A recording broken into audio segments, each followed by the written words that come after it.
Proizvodnja paprike moguća je duži vremenski period u našim krajevima. Inače joj odgovaraju naši klimatski uslovi, te je samim tim jedna od kultura kojoj se treba pristupiti sa posebnom pažnjom. Ova proizvodnja je kompleksan posao, ali uz malo truda odlični rezultati neće izostati.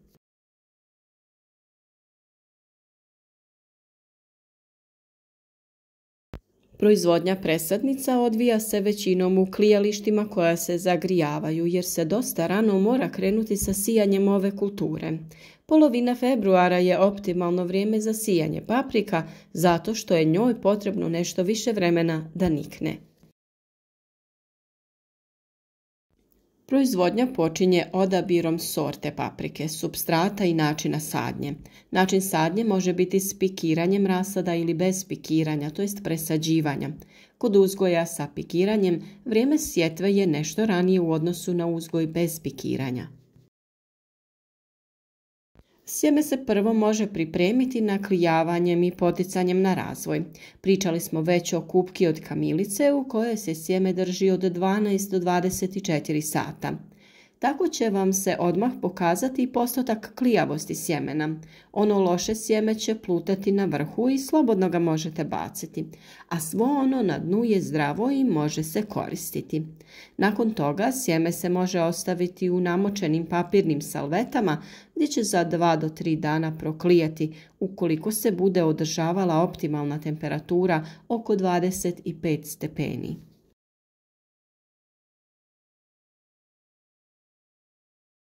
Prilikom sjetve bitno je napomenuti da treba koristiti namjenski supstrat za sijanje sjemena.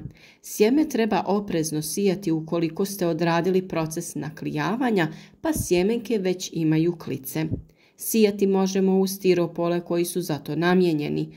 Mogu to biti stiropoli sa jednom rupom ili oni sa više odjeljaka, te također mogu biti i plastični kontejneri. Ukoliko planirate sjeme pikirati, onda je najbolje sjeme posijati sve zajedno zbog uštede prostora i lakšeg održavanja optimalnih uslova za nicanje.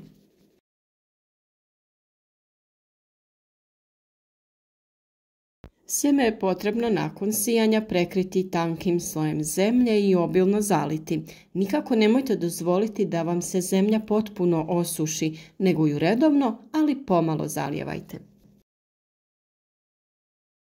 Bitno je i održavati optimalnu temperaturu zraka i supstrata od 20 do 25 stepeni, a vodu sa kojom zalijevate također prilagodite toj temperaturi. Nipošto nemojte koristiti hladnu vodu jer time štetite samom sjemenu i zaustavljate razvoj. Vrlo bitna stavka je i svjetlost, pa ukoliko nemate dovoljno prirodne svjetlosti, osigurajte umjetni izvor svjetlosti u obliku sijalica ili LED traka. Ukoliko imate uslove, najbolje je da napravite klijalište obloženo stiropolom i sa ugrađenim sijalicama, jer u tim uslovima sjeme niče znatno brže. Video o izradi klijališta imate na našem kanalu, kao i odvojene video o svakom od ovih stadija u uzgoju paprike. Pikiranje, to jest presađivanje rasada, obavlja se u fazi 2 prava razvijena lista. Presađuju se u plastične čaše promjera 7 ili 9 cm ili kontejnere sa rupama istog promjera.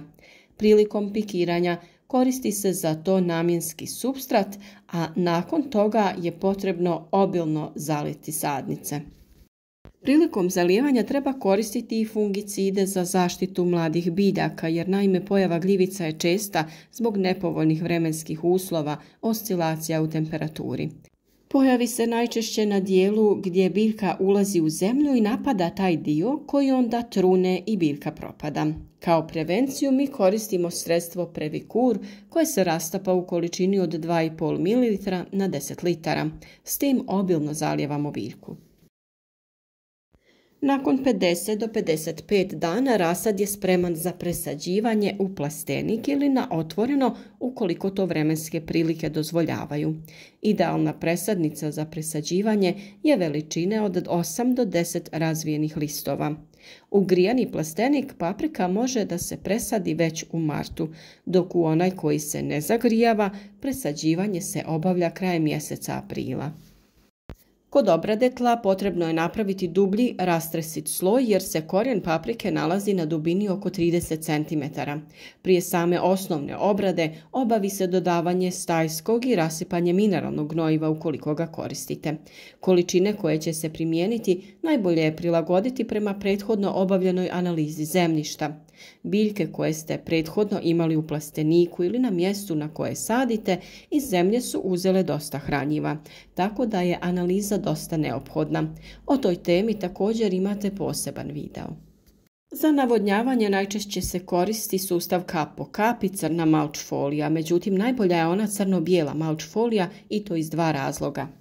Prvi razlog je što sa svojom bijelom stranom okrenutom prema suncu reflektira onoliko svjetlosti koliko je potrebno, pa ne dolazi do pregrijavanja, posebice u periodu juni-august. Drugi razlog je što njena crna strana koja je okrenuta prema zemljištu značajno sprečava isparavanje, pa se samim tim i znatno duže zadržava vlaga. Presađivanje se obavlja ručno na već pripremljenoj površini. Obilježena mulch folija se buši pomoću alata i prave se otvori, to jest rupe u koje se sadi paprika. Međuredni razmak je od 35 do 45 cm, a razmak između biljaka od 25 do 35 cm, dok je dubina sadnje oko 10 cm. Redni razmak prvenstveno ovisi od sustava uzgoja i konstrukcije plastenika. Zavisi da li imate bočno provjetravanje ili ne. Kod presađivanja treba izbjegavati periode dana sa najvišom temperaturom. Najbolje vrijeme za sadnju su rani jutarnji i kasni popodnevni sati. Česta je pojava polijeganja rasada, a do ove pojave može doći zbog nekoliko razloga, prvenstveno zbog prekomjerne vlage, slabog provjetravanja i u nekim slučajevima zaraženog supstrata. Zato se preporučuje dezinfekcija plastenika i opreme prije početka sezone. Prilikom sadnje u plastenik direktno u zemlju također preporučujemo ponovnu upotrebu sredstva Previkur prilikom prvog zalijevanja. Prvo navodnjavanje se obavlja odmah poslije presađivanja rasada. Paprika ima slabo razvijen korijenov sustav, a veliku nadzemnu masu, tako da joj je potrebno dosta vode. Radi bržeg ukorijenjavanja, zalijevanje treba obaviti toplom vodom temperature od 25 do 30 stepeni Celzijusa. Intervali i norme zalijevanja se povećavaju sa fazama razvoja biljke. Najviše vode je potrebno u periodu punog plodonošenja, a to je juli i august. Vrijeme i količina prihrane se obavlja u skladu sa fazama razvoja biljke. U prvoj fazi, mjesec dana od presađivanja, prihrana se obavlja jednom sedmično formulacijom koja ima najviše fosfora, koji je jako bitan za ukorijenjavanje biljke i razvoj stabljike. Kod vodotopivih đubriva srednji broj označava fosfor, pa gledamo da on bude najviše zastupljen. U drugoj fazi od mjesec dana starosti do zametanja prvih plodova prihrana je potrebna 2 puta sedmično formulacijom u kojoj su svi elementi ravnomjerno zastupljeni. Treća faza je faza razvoja od berbe prvih plodova pa do kraja vegetacije. U ovoj fazi prihrana se obavlja 2 do 3 puta sedmično sa formulacijom kod koje je zadnji broj najviše zastupljen, to jest sadrži najviše kalija. Kod uzgoja paprike susrećemo se sa različitim pojavama poput vršne truleži plodova. Iz tog razloga svakih 7 do 10 dana prilikom navodnjavanja treba obaviti prihranu kalcijem radi sprječavanja vršne truleži ploda. Osim zalijevanjem prihranu biljaka možete obaviti i folijarno, to jest prskanjem preko lista, jer ponekad biljka ne može iz zemlje uzeti potrebne količine makro i mikroelemenata, pa je u tom slučaju ovaj način prihrane efikasniji.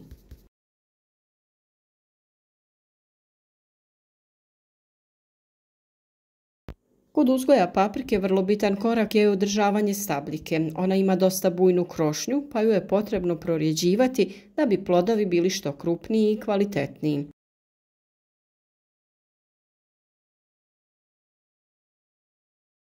To najčešće radimo tako što formiramo 2 ili 3 glavne grane te redovito skidamo viškove izdanaka, a po potrebi i višak cvjetova.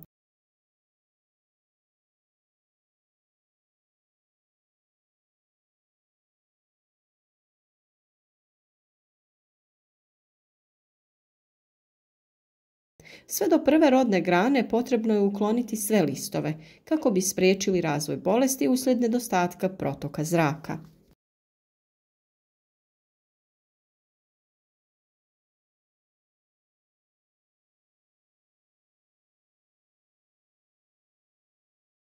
Stabljici paprike potrebna je stabilnost i vežemo ju špagom tako što je privežemo ispod račve, te je omotavajući oko grana vežemo za konstrukciju u plasteniku.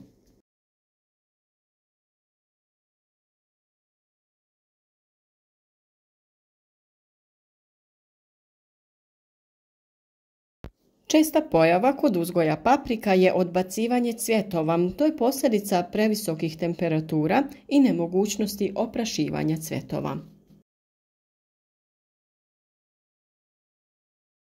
Iz tog razloga papriku ponekad treba oprašiti na umjetni način, tako što je lagano protresemo, ali poželjno je ipak da to urade kukci ili vjetar. Zbog toga treba otvarati plastenik kad god je pogodna prilika.